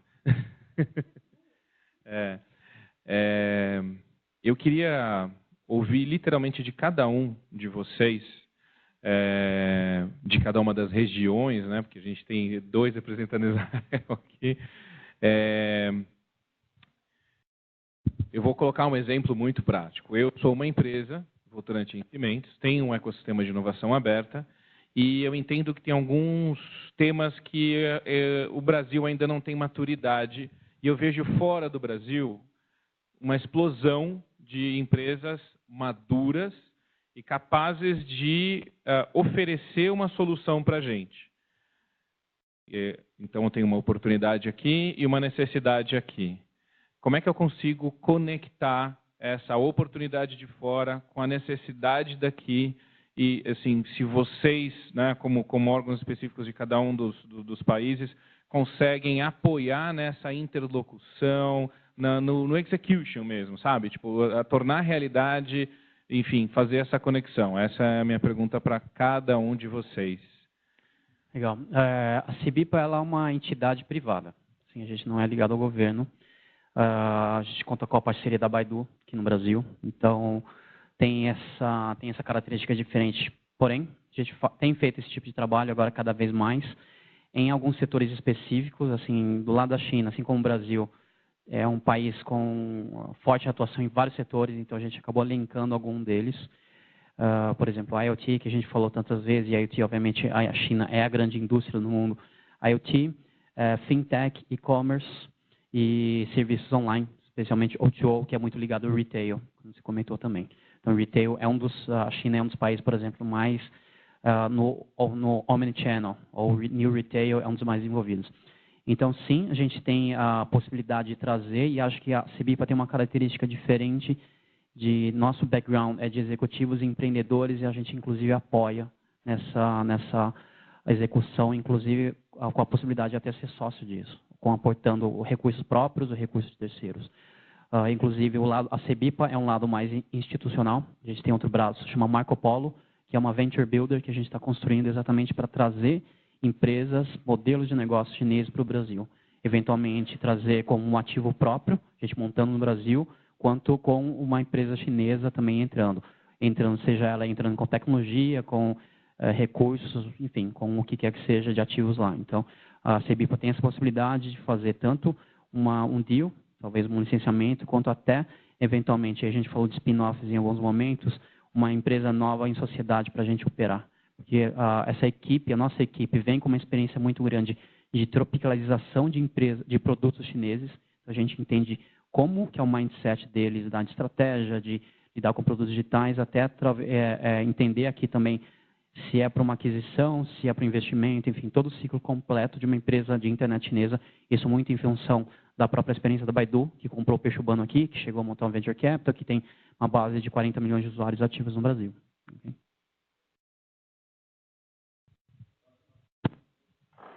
Por acaso, ele é da Votorantim Cimentos também. Okay. Tudo bem? Eu sou o Renato, da Votorantim Cimentos. Eu e a Ana Paula estamos aqui representando o jurídico. Vocês vieram em gangue, né? É isso. E queria complementar a pergunta do Alexandre no seguinte sentido. Assim, a gente sabe quando fala de legislação internacional, né, ou seja, quando a gente vai fazer um M&A com Eu estive no INSPER também tratando desse tema, que é o Cross-Border M&A, que seria, né, a compra e venda de empresas internacionais, né, no âmbito internacional. Isso envolve uma dificuldade enorme, né, tanto no sentido regulatório quanto no sentido legislativo, né? Muitas vezes a gente está tratando de duas legislações completamente diferentes, que é o Civil Law aqui do Brasil e da Europa Ocidental, com Common Law, enfim, né? Também tem a questão de outras legislações ainda. Então, eu queria também entender de vocês um pouco, assim, se vocês já passaram por isso, dessa questão da dificuldade, tanto dentro, né, da empresa, na questão dos jurídicos internos, quanto também, né, da questão regulatória com os governos, e também toda essa questão que envolve a legislação, né? A gente até fala que a gente não quer ser hoje um jurídico que seja uma pedra no sapato, mas pelo contrário, né? Seja jurídico apoiador e incentivador tanto dos nossos produtos internos, mas também um incentivador do próprio governo, né? Porque muitas vezes a gente entende que o governo ele não consegue entender nessas novas tecnologias, não consegue trazer todo esse mindset para uma legislação, que a gente sabe que é muito difícil, né? Então, se vocês pudessem comentar um pouco disso. Legal. Acho que posso falar no caso da China especificamente. Acho que naquela hora eu cheguei a comentar, nesse ano a gente teve mais de 50% dos M&As brasileiros com participação direta do capital chinês. Então, isso é muito em função de um planejamento de longo prazo do próprio governo de estímulo à saída das empresas, principalmente uma boa parte do que investiu aqui são empresas estatais. Então, existe tanto a questão estratégica de longo prazo, então, olhando para o mercado interno, o que eles têm de condições, o que eles podem de aproveitar de recursos, como até também, eventualmente, de interesses financeiros. Óbvio, também não podem não ser bons negócios. A China, nos últimos meses, ela começou a restringir muito investimentos em outros países em função de talvez exageros que aconteceram, que a gente acompanha um pouco de longe, alguns grandes conglomerados começando a fazer aquisição desenfreadamente, sem necessariamente ter uma origem muito clara do capital. E aí o que acontece? Muitas vezes são grupos chineses que têm capital fora da China, então já é um offshore, eles não sabem exatamente qual que é a origem, então o governo chinês começou a controlar muito fortemente isso. Mas, de qualquer forma, existe ainda a possibilidade muito forte de investimento e o planejamento que a própria Marina falou, planejamento de cada 5 anos do Congresso Nacional, que ele entra e fala quais são os próximos passos, e esse presidente, ele falou, determinou provavelmente as próximas gerações do que devem acontecer. Então, uma das grandes teses é a questão da presença mais forte da China, tanto financeiramente, e aí o outro lado, que eles estão começando a expandir, acho que isso a gente tem que prestar muita atenção, que a gente chama de soft power, não a presença física, mas a influência cultural, a influência através da comunicação. Isso vai ser presente de uma forma indireta, talvez também utilizando-se dos recursos financeiros. Então, isso vai acontecer de uma forma ou de outra. Então, acho que assim, pensando diretamente em negócio, tratar com chineses, você tem talvez 2 ou 3 grandes grupos. As empresas estatais, as grandes estatais, têm uma pegada diferente, as empresas privadas mais tradicionais e as empresas de internet e tecnologia, que essa bebe muito da fonte do Vale do Silício, talvez muito mais próximo de Israel do que outros países, então tem uma pegada diferente. Então depende também muito do seu interlocutor. As empresas de tecnologia, muita tecnologia de base está sendo desenvolvida por empresas que têm capital de risco, que vêm de dinheiro ou do próprio chinês ou dos Estados Unidos. Então tem mais facilidade de abertura para fazer negócio.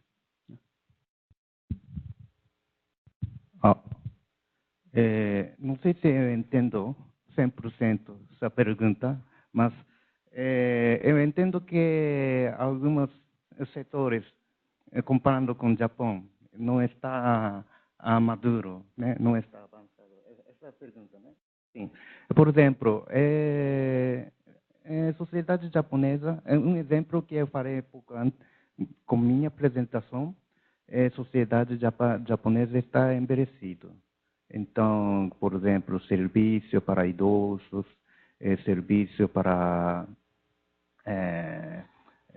idosos para casa, né? Cada casa. Tem muitos, agora desenvolvendo muitas tecnologias, muitos novos negócios, né? Isso poderia, isso com certeza no futuro, no Brasil, vai vai aparecer esse tipo de negócio futuramente. E outro é como também mesma tendência de envelhecimento. Como família japonesa cada vez mais pequeno. Agora cada casal tem como em promédio menos de um filho. Então eles não fazem compras no supermercado porque leva muito tempo. E aí a gente vai para a loja conveniente. Para ir loja conveniente e você pode fazer tudo. Por exemplo, não somente fazendo compras de alimentos, mas outro como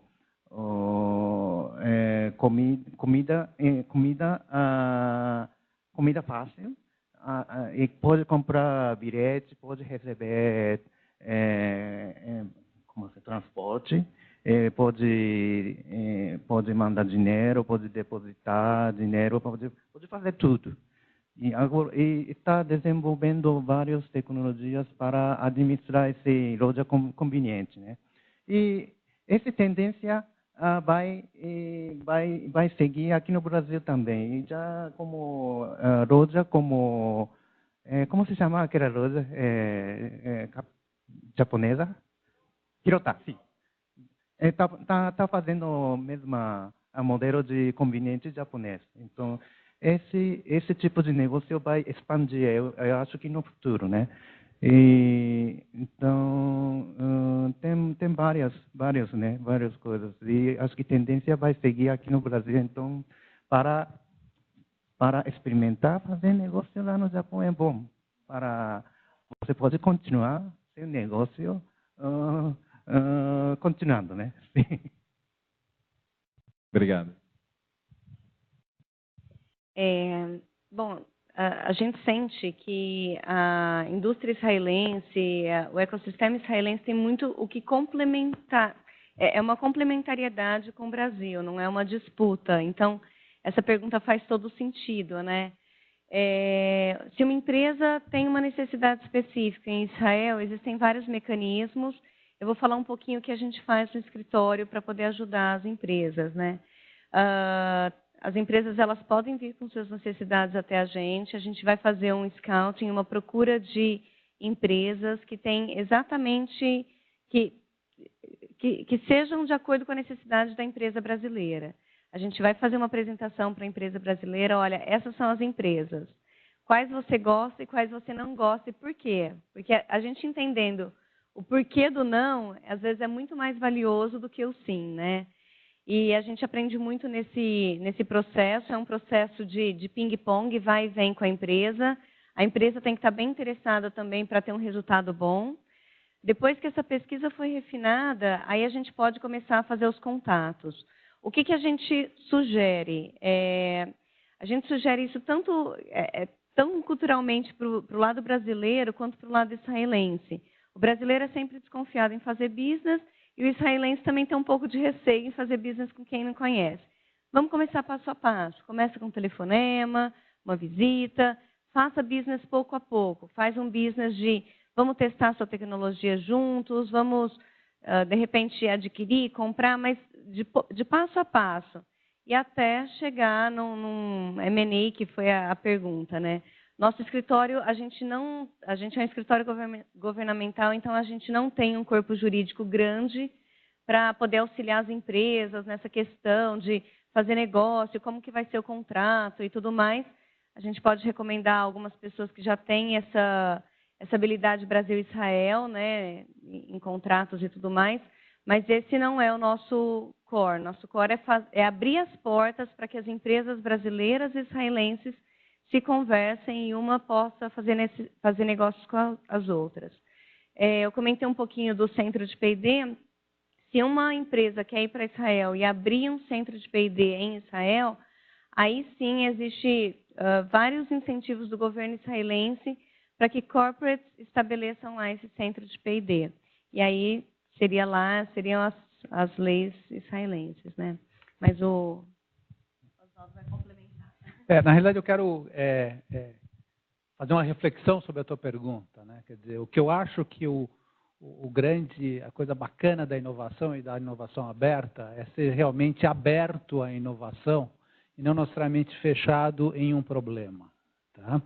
E quando você é aberto à inovação, você pode descobrir coisas que não necessariamente eram uma necessidade, mas que vão te ajudar muito nos negócios, tá certo? Então, por exemplo, quando os investidores estratégicos investem no mundo lá fora, eles não falam assim, meu problema é esse. Eu estou interessado em inteligência artificial, eu estou interessado em computer vision, eu estou interessado, a Alibaba tinha um interesse em digital health, não sei porquê, mas eles tinham interesse, tá certo? Você vai ver, tá, para desenvolver algum novo negócio. Então, a reflexão que eu faço, principalmente para as grandes empresas brasileiras, tipo Votorantim, tipo Ambev, assim, seja aberto na inovação, porque você vai se descobrir coisas que não estava pensando. Vou dar alguns exemplos. Uma das empresas do portfólio da JVP que está vindo aqui para o Brasil, uma empresa chamada Theta Rei, que é uma empresa de detecção de anomalia. O cara fez um algoritmo que detecta anomalia. Anomalia do quê? De qualquer coisa. Uma mágica. Tá? Ele estava mirando inicialmente em fazer detecção de câncer de próstata em early stage. O pessoal viu aquilo e falou, não, você vai desenvolver essa tecnologia em outro lugar. E aí ele saiu dessa área e foi para a indústria, detectar anomalia em qualquer indústria, seja máquina, seja problemas, alguma coisa que toda indústria tem, tá certo? E na área financeira, anomalias em fraude, em detecção e tudo, né? E esse é o negócio da empresa hoje, tá certo? Né? E, de repente, tem uma outra aplicação em alguma área de agricultura, de repente, alguma outra coisa que eles podem usar essa tecnologia, né? Então, se você não estiver aberto a ouvir esse tipo de coisa, se você coloca o teu problema, eu só vou procurar assim, eu acho que você não está aberto a esse tipo de coisa. E aí que eu acho que a vantagem, quando a gente fala de uma empresa como do nosso fundo e do nosso sócio, que está vendo todo o espectro de digital, né? Aparecem coisas muito interessantes como exemplo dessa empresa. Por exemplo, a Monsanto, talvez se fosse falar, o que ela está interessada, não sei se ela ia falar computer vision. Investiu numa empresa de computer vision para selecionar semente. Tá certo? Né? Então, a reflexão eu acho que é para todas as corporações aqui, estejam abertas. Principalmente, quanto maior as corporações, mais espectro deles. Pega a Ambev, tem indústria, tem varejo, tem meio de pagamento, cabe tudo aí, tá certo? Né? Vai fechar? Não, abre bastante. Acha parceiro para ajudar em detectar a inovação do jeito mais aberto, né? E isso pode representar muito dentro do processo de Open Innovation. Não, perfeito. Claro. Só avisando, oficialmente a gente já estourou o tempo de... Tá bom, rapidinho então. Mas não... Eu não vou ser empatar o happy hour, não. Não, é só comentar um pouquinho essa questão do Open, e acho que às vezes quando você olha para a Ásia, a gente não usa as mesmas terminologias. Então, talvez, se procurar no Baidu, não vai encontrar muita coisa no Open Innovation, mas até porque também eu comentei muito, e eu acho que é a nossa visão sobre a China, é de modelo de negócio. Acho que isso eu queria reforçar muito, assim, pensar como que eles estão fazendo diferente. E aí, no lado Open, vou pegar um pouquinho, e aí o exemplo, talvez, aqui a gente fica... a gente teve agora a visão do Alibaba, fez 25 bi em um dia, mas ele tem uma característica muito forte de ser aberto. E aí eu vou fazer o contraponto com a Amazon. A gente fala qual que é a diferença da Amazon e do Alibaba. Acho que eu já falei um monte de vezes para a Marina, ela já estava cansada de ouvir isso. Todo mundo olha as duas empresas como e-commerce. E aí a Amazon a gente já sabe que não é só um e-commerce. Tem a AWS, tem vários serviços. E uma das coisas que eles fazem é assim, eles têm um conhecimento profundo dos usuários, principalmente com o Prime. Então, se assinam ao Prime, as pessoas estão usando absurdamente, comprando quase tudo da sua vida dentro do Prime. E aí, o que a gente olha assim? Fala, então, você como consumidor, usuário, ele tem um conhecimento profundo de você, só que dentro dos ativos dele. E aí, em contraponto, o Alibaba, ele tem uma rede de negócios, várias redes de negócios, na verdade. Então, é uma plataforma, ele é um marketplace, então, por definição, ele é aberto, são empresas terceiras entrando dentro desse ecossistema, ele tem um sistema de pagamento que é aberto também, que quase como se fosse uma bandeira de cartão de crédito, então, que é adotada, inclusive, pelos seus principais concorrentes. Então, um usuário na China, ele está dentro do ecossistema do Alibaba, através do Alibaba e de todas as empresas que estão lá dentro. Então, a grande comparação que a gente faz, a Amazon é um império, você precisa estar lá dentro, e o Alibaba é um ecossistema. Então, por isso que o ecossistema de plataforma de negócio ali é open, porque as empresas se integram, ele tem um meio de pagamento que pode estar aqui dentro, no cubo chinês, dentro do site, e tem uma visão completamente diferente de negócio. Então, acho que isso é um aprendizado muito legal, do que eu vivo falando assim de business model, o que é. E aí, trazendo para o ambiente que a gente está aqui de corporação, é um business model aberto, integrando, são redes de negócio, ele não está fechado. Então, por isso que esse contraponto é muito importante.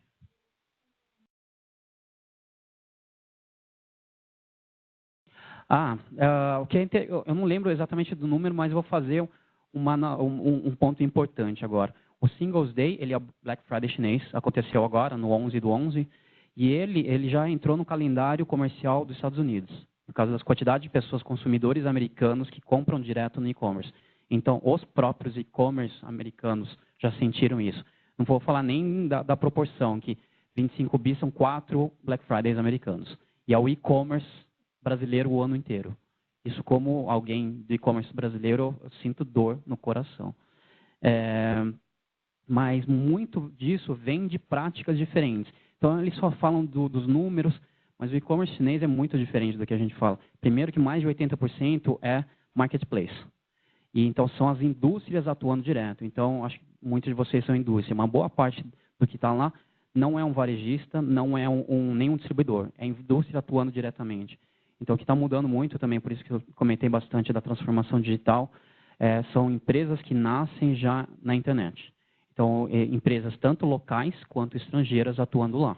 Então, acho que vale a pena muito olhar por trás dos grandes números. É fácil falar, poxa, 25 bi, é até injusto falar, né? Porque a população é grande, o e-commerce é grande. Tem que olhar o que está por trás, das práticas, estratégias, tecnologias que tem por trás. Okay? Bom, não, pode... Um momentinho só.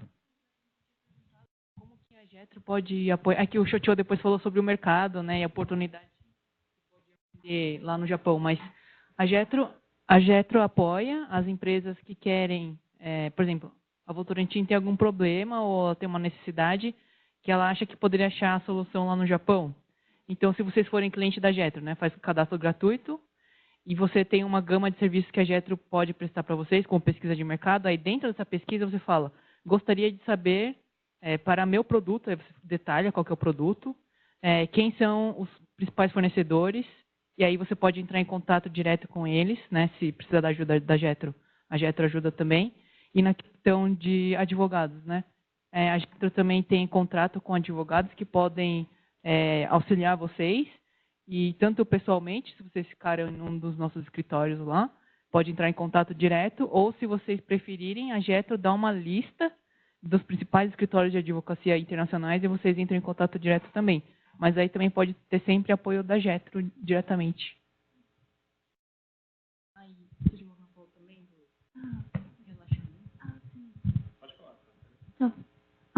Então, eu só queria, né, meu nome é Kyo, né, eu sou japonesa, eu trabalho com o senhor Kubo Yatazano, né, e sobre a legislação, né, o problema da legislação, né, então, o Japão ainda tem, né, barreira da legislação, né, por exemplo, mas como Jetro é o órgão governamental do Japão, né, a gente pertence no Ministério de Economia, né, mas, por exemplo, se uma empresa, né, do cliente do Jetro quiser conversar não só com o Ministério de Economia, né, mas com, por exemplo, o Ministério de Transporte, né, ou o Ministério de Turismo, né, o Jetro sempre tem um contato com cada ministério, né. Isso eu acho que é uma das vantagens do governo, né, é uma órgão governamental do Japão, né. Então, né, todos vocês estão bem-vindos, né. Obrigada.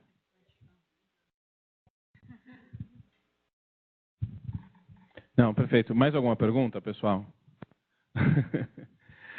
Na verdade, assim, se quiser fazer um fechamento...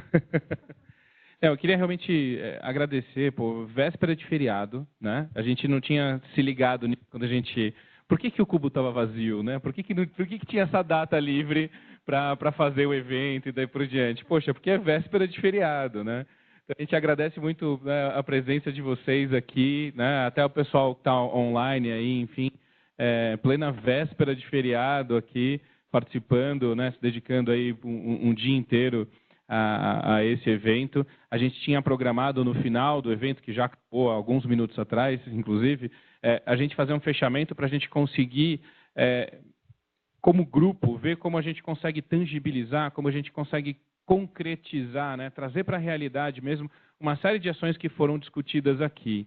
E só uma provocação que eu queria jogar para o grupo como um todo, e a gente vai continuar discutindo isso, uma das questões que a gente estava falando era pegar os setores especificamente das empresas e fazer com que os setores se conversem, porque as áreas de inovação já estão começando a se conversar, isso é ótimo, isso é incrível, mas eu queria que os jurídicos conversassem com os jurídicos, que os suprimentos conversassem com os suprimentos, que a área de gestão de riscos e compliance conversasse com as áreas de riscos e compliance, que a gente criasse fóruns específicos onde a gente pudesse realmente, a gente não fala nem de compartilhar melhores práticas, mas compartilhar melhores experiências mesmo.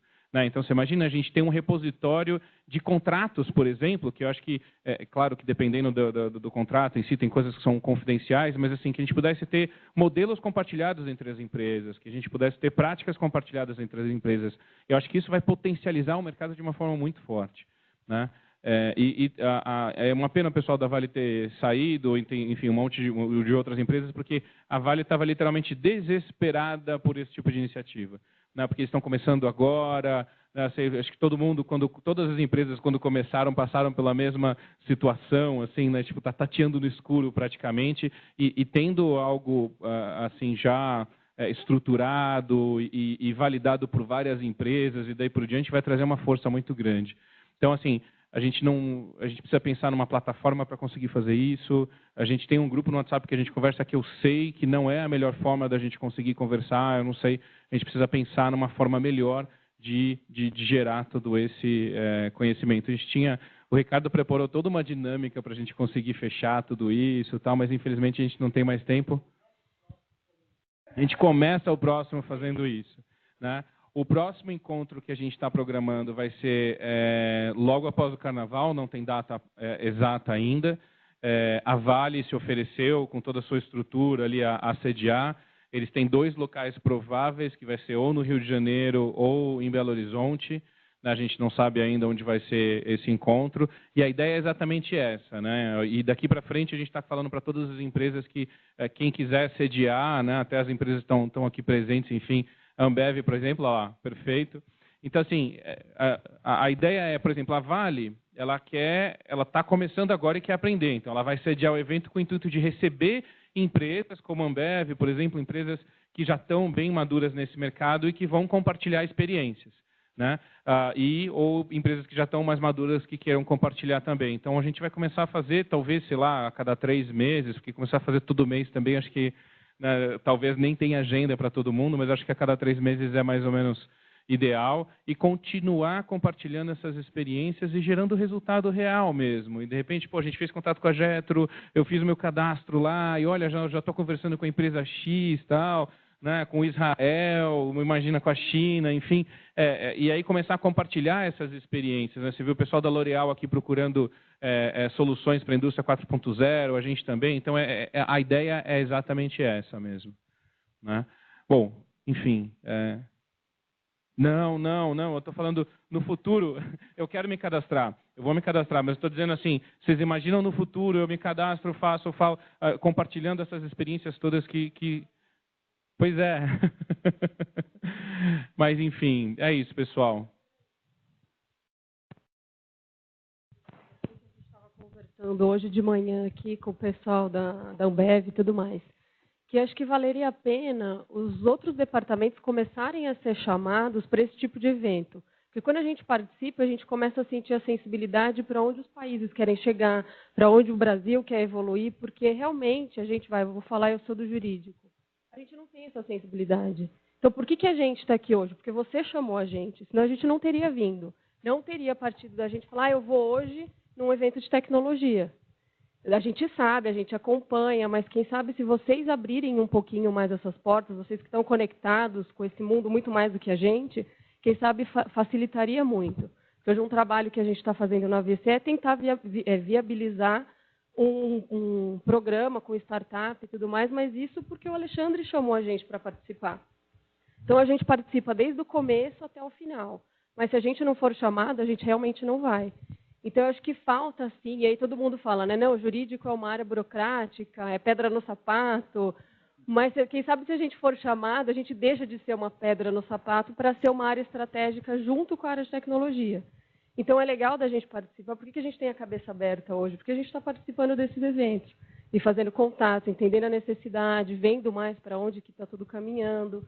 Até, quem sabe, lá na frente, a gente poderia começar a chamar mais órgãos públicos para participarem, porque a nossa legislação não é muito fácil, dificulta muito fazer parceria com outros países. Então, quem sabe, começar a viabilizar para o país começar a evoluir. E não a gente ficar só falando, não, esse departamento é difícil. Então, vamos abrir a cabeça desse departamento. Porque eu acho que é o que a gente precisa, né? É o caminho que a gente está indo. Poxa, obrigado. Parece até que foi combinado, né? Mas não foi, viu, gente?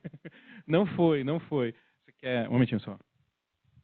Nessas questões, por exemplo, vocês comentaram, tem um case que acho que na próxima eu vou chamar ela para falar disso. Se tem uma coisa que ajuda muito a fazer a transformação da empresa como um todo, é o envolvimento dos stakeholders no processo de inovação. E aí eu vejo muito o pessoal fazendo o hackathon, muitas vezes o resultado dele não é o produto que sai do hackathon. É toda a cultura que você desenvolve na empresa de inovação ao envolver todos os stakeholders em ver o processo de criação e desenvolvimento de um produto ou de um serviço dentro dessa colaboração que é um hackathon. E aí você vê, por exemplo, como é que o cliente vê, como é que o jurídico, o que aquilo impacta, por exemplo, na propriedade intelectual, nas parcerias, o que, por exemplo, como é que o governo poderia estar ajudando, como é que a universidade contribui com aquilo e o que a empresa ganha nisso tudo. Né? Então, assim, a jornada é muito importante, E esse envolvimento, sem dúvida, tem que acontecer. Agora, é muito legal a gente perceber, por exemplo, quais são os grandes gargalos e, eventualmente, a gente está aqui num grupo pequeno. Se a gente fuçar um pouquinho, a gente vai achar um monte de coisa pronta. Né? Então, é importante a gente saber quais são os gargalos hoje. Falar, eu não consigo averbar um contrato de transferência de tecnologia no NPI. Pô, nós estamos lá batendo na cabeça do NPI há um tempão. Ó, calma com esse negócio. Não precisa disso. Né? Mandar dinheiro para fora, ter um imposto de renda, é muito mais caro contratar fora do país do que fazer aqui. E o que a gente está perdendo com isso? E aí começar a fazer esse trabalho de... se a gente quer ser uma nação inovadora, aberta, a gente tem que remover essas barreiras. Né? O tabuleiro é global. Né? Ou a gente vai participar dele, ou a gente vai estar fora dele. Né? E é bom que tem essa competição de fora, porque melhora. A China mudou muito com isso, não é? Como que a China se tornou o que ela é? As indústrias foram para lá, ela aprendeu com todas essas grandes indústrias, começou a fazer outras e adquirir startup em Israel, investir em ciência aqui no país. Então, né? Só comentar a questão de inovação dentro de empresas. Eu comentei aquela hora para vocês da minha atuação na Xiaomi. Ela forçou muitos fabricantes de celular na China a criarem spin-offs, porque as estruturas que eles tinham anteriormente não conseguiam concorrer com a empresa, principalmente por questão de cultura, muitos legados, modelos de negócio e os talentos. Eles não conseguiam contratar os melhores talentos, porque o talento não queria, primeiro que não queria ir para uma grande corporação, segundo porque as startups estavam dando benefício, ia fazer IPO, o cara ganhava um monte de dinheiro. Então, chegou no extremo de que a empresa falou, poxa, eu preciso criar uma nova empresa. Acho que talvez as analogias mais próximas que a gente tenha chegado, sempre uso essa comparação das grandes companhias aéreas que abriram as low cost. Falo, puxa, acho que eu tenho que ter uma estrutura de custo, relação até com um sindicato diferente, acho que no limite de tudo isso. Então, a Xiaomi ela obrigou a Lenovo, por exemplo, que é a grande player internacional de computadores, a abrir não é nenhuma marca nova, não é nem business unit, é uma empresa totalmente nova, com todo a estrutura diferente. E isso vem muito do aprendizado de, poxa, talvez não dá. dentro do que eu estou fazendo. E aí eles tiveram que acelerar e muito também na velocidade do próprio cano.